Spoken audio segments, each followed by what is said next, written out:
नमस्कार। इस विशेष समाचार बुलेटिन में आप सभी का स्वागत है। मैं हूं निखिल और मेरे साथ हैं मेरी सहयोगी बीना सिंह। और शुरुआत करते हैं हेडलाइंस के साथ। इजराइल पर हमास के हमले में मृतकों की संख्या 250 से अधिक हुई। इजराइल के प्रधानमंत्री बेंजामिन नेतन्याहू ने कहा, हमास को नष्ट करने के लिए लगाएंगे अपनी पूरी ताकत।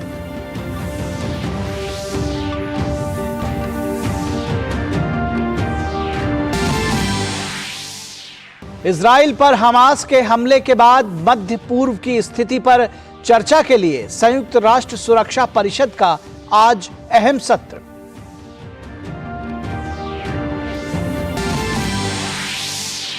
भारतीय वायुसेना आज मना रही है अपना स्थापना दिवस। प्रयागराज में आयोजित मुख्य समारोह में राफेल, मिराज, सुखोई और तेजस जैसे लड़ाकू विमान दिखाएंगे अपना दमखम।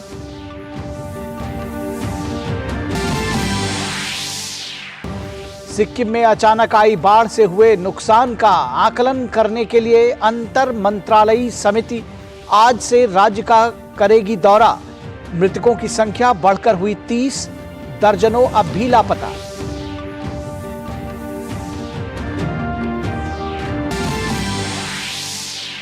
बेंगलुरु में दर्दनाक हादसा। पटाखे की दुकान में आग लगने से 13 श्रमिकों की जलकर मौत। राज्य सरकार ने जांच के आदेश दिए।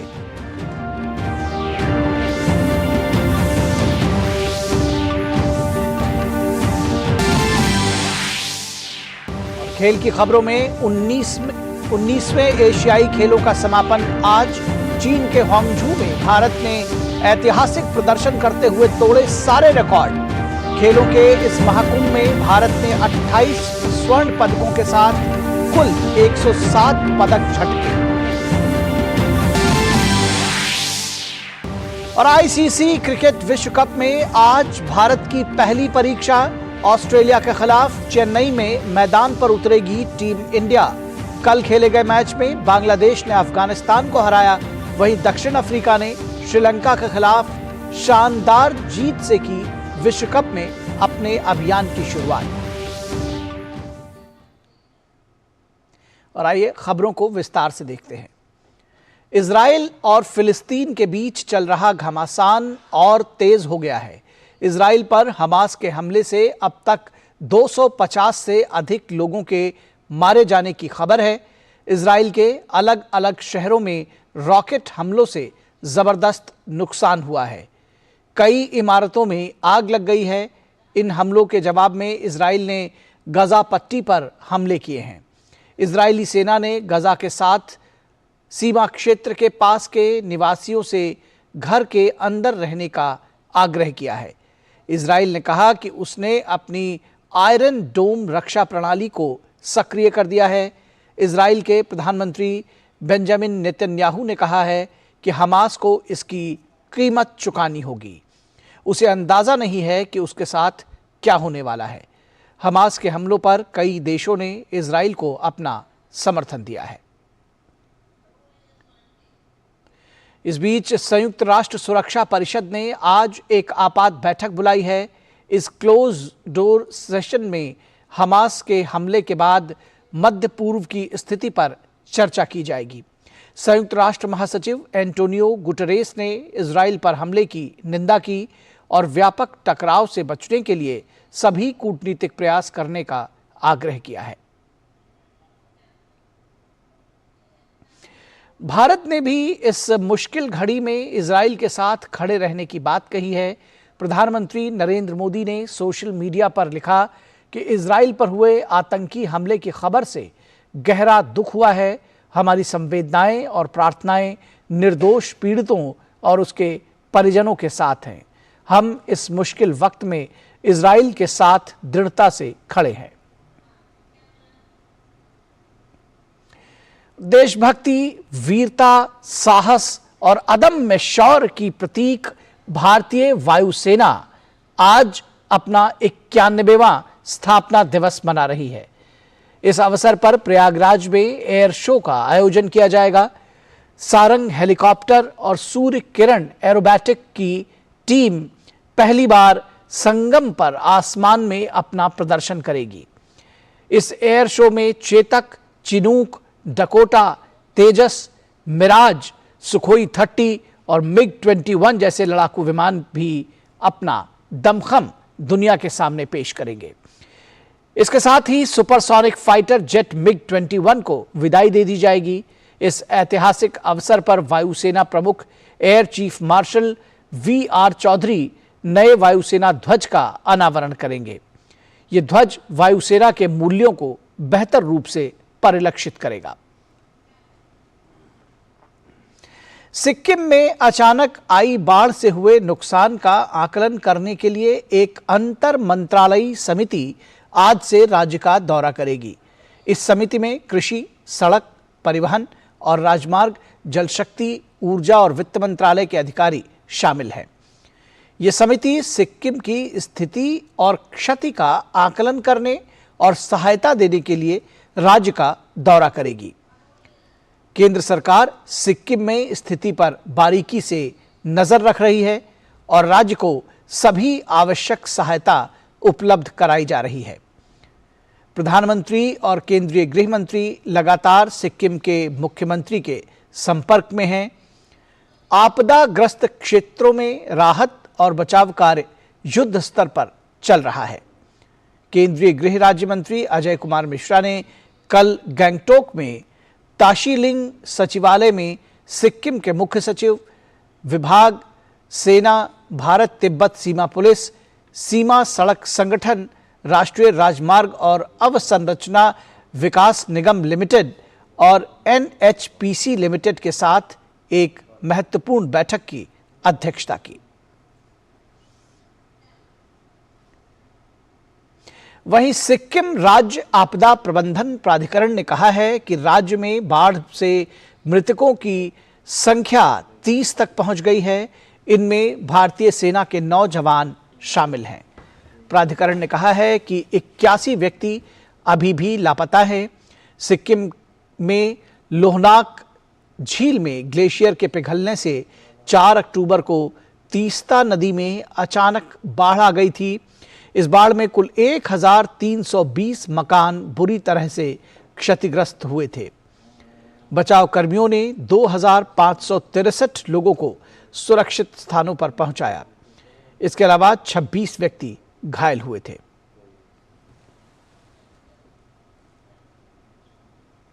सिक्किम के मुख्यमंत्री प्रेम सिंह तमांग ने कल मंगन जिले के नागा में बाढ़ प्रभावित क्षेत्रों का दौरा किया। वे राहत शिविर भी गए, जहां लगभग 200 लोग शरण लिए हुए हैं।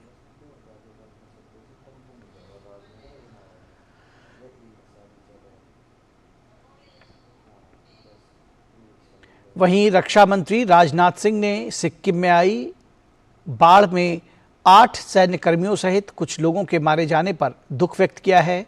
एक सोशल मीडिया पोस्ट में उन्होंने कहा कि देश की सेवा में अग्रिम क्षेत्रों में तैनात जवानों की राष्ट्र सेवा और बलिदान को भुलाया नहीं जा सकता।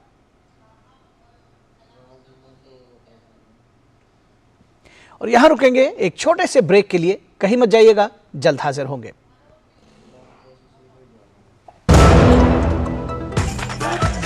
मैं क्या जी, सब जानते हैं, जहां दिखे मारियो, अपना समझ के खा लियो। होंगे बच्चे स्वस्थ भले फूलेगा बचपन, इन्हें पिलाओ मुगली घुट्टी 555। अर्जुन, एग्जाम्स में you made us really proud. अब आगे क्या सोचा है? पापा, मैंने IIT जाना है और इंजीनियर बनना है।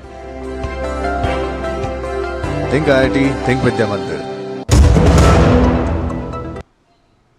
स्वागत है आपका ब्रेक के बाद।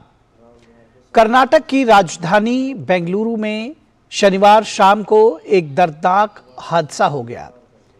बेंगलुरु के बाहरी इलाके अट्टी बेले में एक पटाखे की दुकान में भीषण आग लग गई, जिसमें 13 श्रमिकों की जिंदा जलकर मौत हो गई। ये आग इतनी भीषण थी कि पटाखों के विस्फोट की आवाज दूर तक सुनाई दे रही थी। प्रत्यक्षदर्शियों के मुताबिक कैंटर गाड़ी से पटाखे की पेटियां उतारते समय बालाजी क्रैकर्स की दुकान में आग लग गई। इसके बाद देखते ही देखते आग ने दुकान और गोदाम को अपनी चपेट में ले लिया। बाद में दमकल कर्मी मौके पर पहुंचे और आग पर बड़ी मशक्कत के बाद काबू पाया। कर्नाटक सरकार ने मृतकों के परिजनों के लिए 5-5 लाख रुपए के मुआवजे की घोषणा की है। वहीं राज्य सरकार ने इस हादसे की जांच के आदेश भी दिए हैं। अफगानिस्तान में भूकंप के झटकों से चारों ओर तबाही का मंजर नजर आ रहा है। 6.3 की तीव्रता वाले शक्तिशाली भूकंप से मरने वालों की संख्या बढ़कर 120 हो गई है। सोशल मीडिया पर सामने आए तस्वीरों में लोग अपने घरों और कार्यालयों के बाहर सड़कों पर दिखाई दे रहे हैं। अफगानिस्तान के राष्ट्रीय आपदा प्राधिकरण के प्रवक्ता ने बताया है कि हेरात में जिंदाजान जिले के 4 गांवों को भूकंप से सबसे ज्यादा नुकसान हुआ है। भूकंप से प्रभावित लोगों को बचाने के लिए राहत और बचाव कार्य तेजी से जारी है। और बात एशियाई खेलों की।